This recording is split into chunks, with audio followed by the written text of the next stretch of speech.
Hello students, welcome to the part 2nd of the integration series, and today we are going to discuss the method of substitution to solve the integration problems, and we will solve many forms of problems using this substitution method. अब हम discuss करते हैं questions जहां पे आप देखो first form है px into ax plus b raise to power n, या फिर px upon ax plus b raise to power n. ठीक है, let us take the example. तो यहाँ पे जो फर्स्ट एग्जाम्पल मैं ले रही हूँ वो है integral of 5x plus 3 under root 2x minus 1 dx. अब देखो, इसका इंटीग्रेशन करना बहुत ही टफ लग रहा होगा कि इस पावर को हम कैसे x raise to power n के फॉर्म में एक्सप्रेस कर सकते हैं इस फंक्शन को. तो उसके लिए हम क्या करेंगे, सब्स्टिट्यूशन मेथड का यूज़ करेंगे. तो यहाँ पर आप देख सकते हो कि ये इसी के बिल्कुल इक्विवेलेंट दिख रहा है. ax plus B 2x minus 1 की तरह है, जिसकी पावर क्या है, n है, और यहाँ पर n की वैल्यू क्या है, 1/2 है. ओके, और जो px है यानी कि जो दूसरा फंक्शन है वो 5x प्लस 3 है, जिसकी पावर 1 है, जिसकी और उससे ज़्यादा पावर नहीं है. ठीक है, तो यहाँ पे हम क्या करेंगे, 2x माइनस 1 को t लेट कर लेंगे. अब क्या करना है हमें, अब इसको डिफरेंशिएट कर देना है. तो डिफरेंशिएट करने के बाद क्या करेंगे, हम रिप्लेस करना शुरू करेंगे. तो देखो dx की वैल्यू कितनी आ जाएगी, dt/2. ठीक है, अब इस फंक्शन को भी हमें t के फॉर्म में लिखना पड़ेगा. उसके लिए हम क्या करेंगे, यहाँ से x की वैल्यू निकालेंगे, और x की वैल्यू कितनी आ जाएगी, t प्लस 1/2. ठीक है, अब हम यहाँ पर इजीली इसको सॉल्व कर सकते हैं. तो आप जब इसकी वैल्यू को कैलकुलेट करेंगे x की जगह पर रखकर, तो ये आएगा 5t/2 प्लस 11/2. ठीक है, और ये हो जाएगा अंडर रूट में t, क्योंकि हमने पूरा रिप्लेस कर दिया है, और ये हो जाएगा dt/2. ठीक है, अब रूल 1 के अकॉर्डिंग, जो कि मैंने पिछले वीडियो में बताया था, हम यहाँ से कॉन्स्टेंट्स को बाहर ले लेंगे. तो एक 2 यहाँ से डिनोमिनेटर में बाहर आ जाएगा, और एक 2 यहाँ से. तो हमारे पास बचेगा क्या, 5t plus 11 root t dt. अब ये पार्ट सिंपल होने लगा है धीरे धीरे. तो यहाँ पर देखो आप, अब आप इसको अलग अलग लिख सकते हो. इस केस में आप इसको अलग अलग नहीं लिख सकते थे.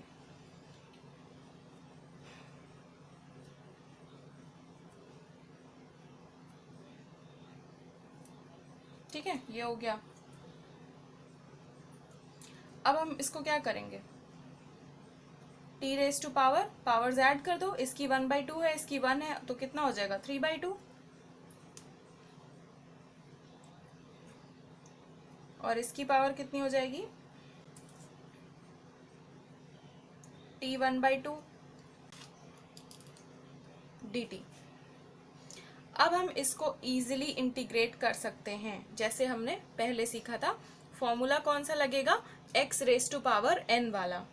ठीक है, मैं आपको रिमाइंड करा देती हूँ. x raise to power n dx is equal to कितना होता है, x की power n plus 1 upon n plus 1. ठीक है, अब देखो सेकेंड फॉर्म है integral sine raise to power m x into cos raise to power n x dx. तो यहाँ पर आप देख सकते हो कि ये साइन और कॉस ही क्यों है. ट्रिग्नोमेट्री के 6 रेशियोज होते हैं, केवल साइन और कॉस को ही साथ में क्यों लिया गया है, क्योंकि कॉस का डिफरेंशिएशन करने पर साइन आता है और साइन का डिफरेंशिएशन करने पर कॉस आता है. ठीक है, तो हम उन्हीं दोनों को साथ में कर सकते हैं जो एक दूसरे के डिफरेंशिएशन करने पर आते हों. ठीक है, तो यहाँ पर हम पहला क्वेश्चन लेंगे. तो जो पहला क्वेश्चन है वो है integral sine raise to power 3x dx। ठीक है, तो आप देख सकते हो कि यहाँ पर फिलहाल ये इस फॉर्म में नहीं है, तो पहले हमें इस फॉर्म में कन्वर्ट करना पड़ेगा। तो जब भी ऑड पावर होती है तो हम इसको इस तरीके से लिख सकते हैं, सॉरी, इसको मैंने इस तरीके से लिख लिया। ठीक है, अब मैंने इवन पावर को यानी कि साइन रेज टू पावर 2 को ही अलग क्यों किया, वो इसलिए क्योंकि देखो ट्रिग्नोमेट्री में एक फॉर्मूला होता है sine square x plus cos square x is equal to 1। ठीक है, तो अब हम यहाँ पर इसको क्या इस तरह से लिख सकते हैं,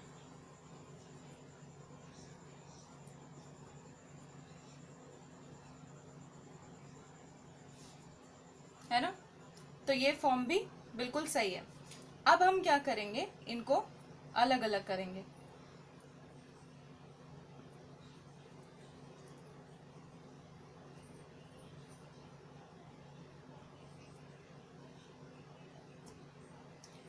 तो ये हमारे पास हो गया इंटीग्रल।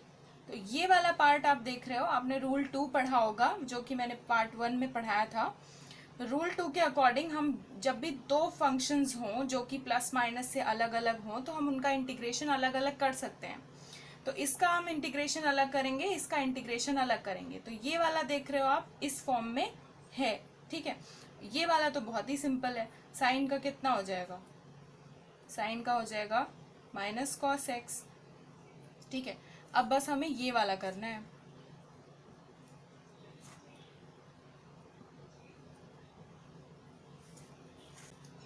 अब देखो यहाँ पर अगर मैंने साइन एक्स को टी ले लिया और उसको डिफरेंशिएट किया, ठीक है, मैं यहाँ पे करके दिखा रही हूँ आपको। अगर मैंने यहाँ पे साइन एक्स को टी ले लिया तो ये आ जाएगा minus cos x d x is equal to d t. ठीक है, तो इसको टी ले लिया, लेकिन फिर इसको मैं टी के फॉर्म में कन्वर्ट इतनी आसानी से नहीं कर पाऊंगी। ठीक है,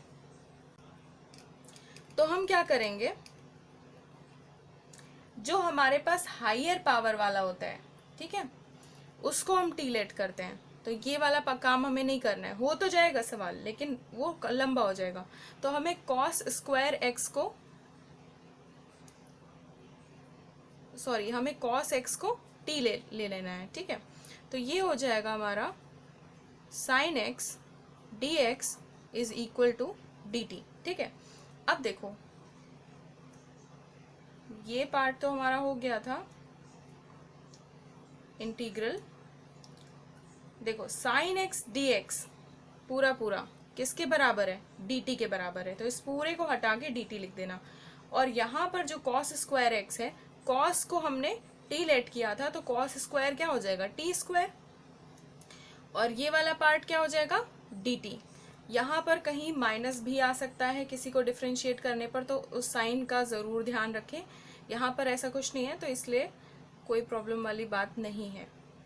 अब हमको क्या करना है, इसको डिफ्रेंशिएट कर देना है। तो ये कितना आ जाएगा, टी क्यूब अपॉन 3 प्लस सी। हाँ, कांस्टेंट को लगाना बहुत ज़रूरी है।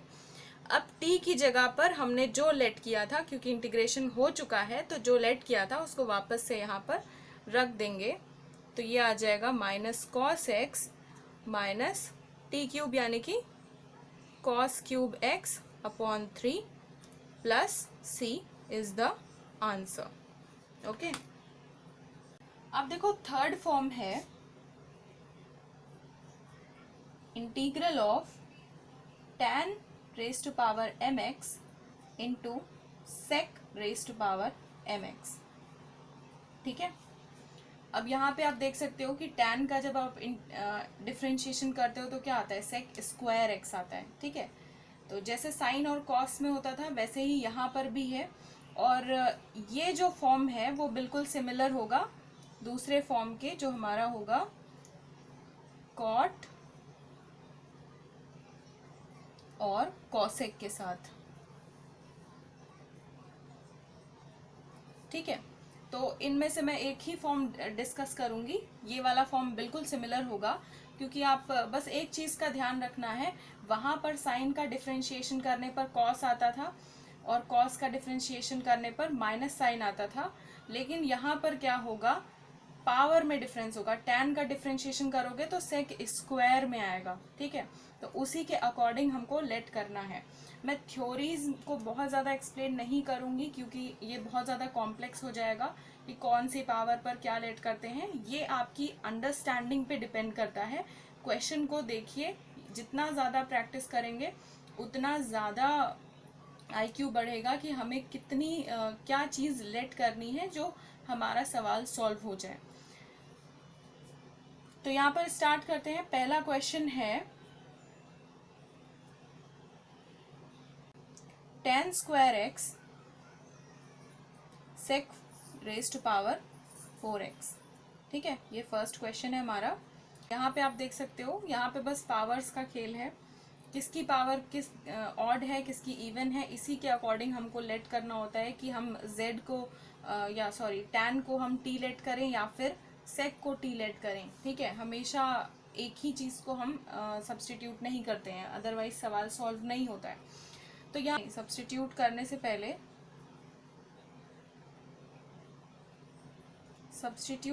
पहले हमें क्या करना है, अगर हम tan को अगर हम t लेट करने वाले हैं, ठीक है। अब क्योंकि इवन पावर tan की है तो इसको मैंने अगर t लेट किया तो आप माइंड में ये कैलकुलेशन कर सकते हो कि ये आ जाएगा कितना, dt is equal to sec square x dx, ठीक है। यानी कि sec स्क्वायर x dx आना चाहिए, ठीक है, और कहीं भी sec नहीं बचना चाहिए। तो यहाँ पर sec की पावर कितनी है, 4 है, तो हमें किसी भी तरीके से इसे 2 में कन्वर्ट करना पड़ेगा। हम पावर को रिड्यूस कैसे करेंगे, तो हमको क्या करना है, sec स्क्वायर x को आप छोड़ दो और जो दूसरा sec स्क्वायर x बचा है यानी कि sec square x into sec square x इसको लिख सकते हैं। तो एक जो sec स्क्वायर x है उसको 1 प्लस tan स्क्वायर x लिख सकते हैं जो ट्रिग्नोमेट्री के फॉर्मूले के अकॉर्डिंग, और जो दूसरा sec स्क्वायर x बचा हुआ है उसको एज इट इज रहने दें क्योंकि वो ऑलरेडी सब्स्टिट्यूट हो जाएगा। अब हमको क्या करना है,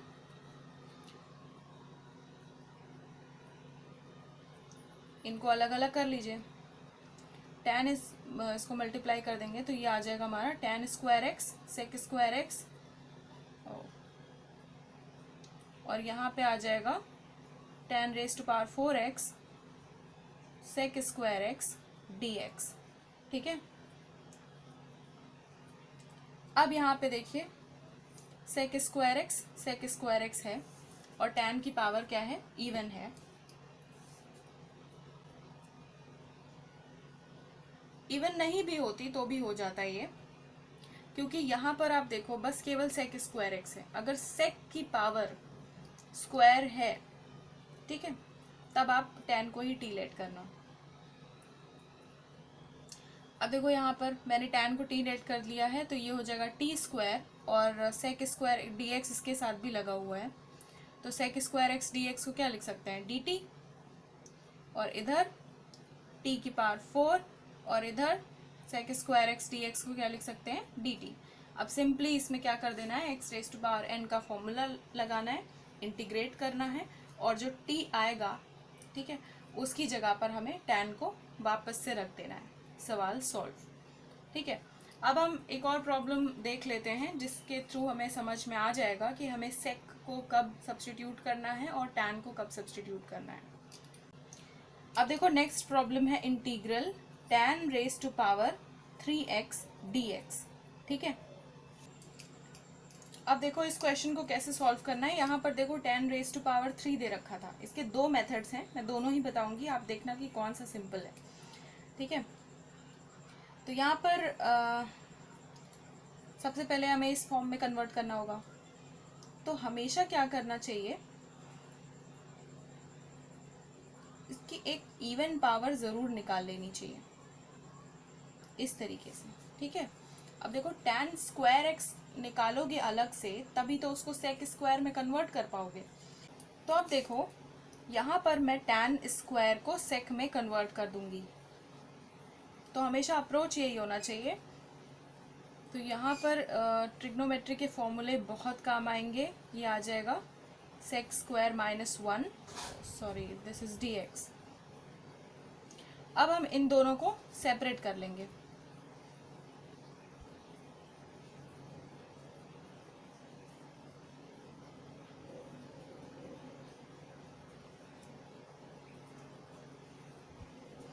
ये हो गए दोनों अलग अलग।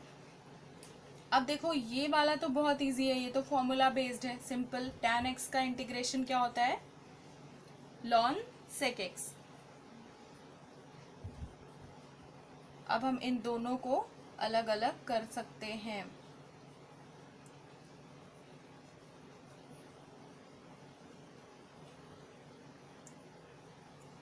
ठीक है, हाँ ये स्टेप आप मिस कर सकते हो, हाँ ये स्टेप आप स्किप कर सकते हो, क्योंकि ये स्टेप उतना ज़्यादा नेसेसरी नहीं है, ये केवल समझने के लिए है। जब आपकी प्रैक्टिस बहुत ज़्यादा हो जाएगी अच्छे से, तब आप इस स्टेप को स्किप कर सकते हैं। अब देखो इसको करने के लिए हम क्या करेंगे, tan को t लेट कर लेंगे और ये पूरा पूरा dt से रिप्लेस हो जाएगा, इसीलिए मैंने ऐसा किया था। अब यहाँ पे हमने tan x को t लेट कर लिया, डिफ्रेंशिएट करने पर ये आ जाएगा sec square x dx is equal to dt। तो यहाँ पे ये हो जाएगा t dt माइनस इसका integral ln sec x। ln क्या होता है, जब हम log e बेस लिखते हैं, e बेस a मान लेते हैं, हमने लिखा है, तो ये हम ln a करके लिख सकते हैं, और इसे को हम नेचुरल लॉग भी कहते हैं। ठीक है, प्रोनाउंसिएशन इसका लॉन होता है। अब देखो इसको तो बहुत ही इजीली इंटीग्रेट कर सकते हैं, तो ये हो जाएगा टी स्क्वायर बाई 2, और रिप्लेस कर देंगे इसको, सॉरी इससे रिप्लेस कर देंगे तो ये कितना हो जाएगा, tan square x by 2 minus ln sec x plus c। This is the answer. अब देखो हो सकता है कि ये जो क्वेश्चन है वो अगर इसके ऑप्शंस दिए हुए हैं और ऑप्शंस में आपको ये ऑप्शन नहीं मिल रहा है, तो हो सकता है कि इसका दूसरा फॉर्म हो। तो आप क्या करो, ये कभी मत भूलना कि ये tan स्क्वायर जो है वो sec में कन्वर्ट हो जाएगा। ठीक है, देखो कैसे, अगर मैं इसको लिख दूं sec स्क्वायर माइनस 1, ठीक है, क्वेश्चन छोड़ के मत आना यहाँ पर, तो ये हो जाएगा sec square x by 2 minus 1/2, ये कांस्टेंट है यहाँ पर, minus 1/2 minus ln sec x plus c। ठीक है, अब देखो ऑप्शन में आपको दिया होगा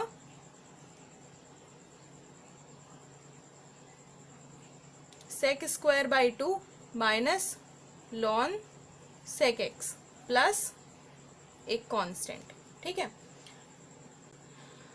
अब देखो 1/2 कहाँ चला गया, अब क्योंकि 1/2 ये कांस्टेंट को रिप्लेस कर दिया मैंने, ये भी तो कांस्टेंट है, तो इन दोनों को मैंने कंबाइंड करके रिप्लेस कर दिया k से। ठीक है, उससे कोई फर्क नहीं पड़ता, आपको केवल और केवल ये आपका सही होना चाहिए। ठीक है, tan के फॉर्म में है तो tan के फॉर्म में ये आंसर आएगा, और sec के फॉर्म में है तो ये वही आंसर आएगा, बस sec रिप्लेस कर देना है sec से। ठीक है, so I hope you liked the video, and in the next sessions we will discuss many more questions of this form and related to other forms also. And one more news for you, that I am going to upload videos for class 10th, and which will be beneficial for IIT foundations and those students who are aspiring to get admission into IITs and NITs. So keep watching. Thank you so much.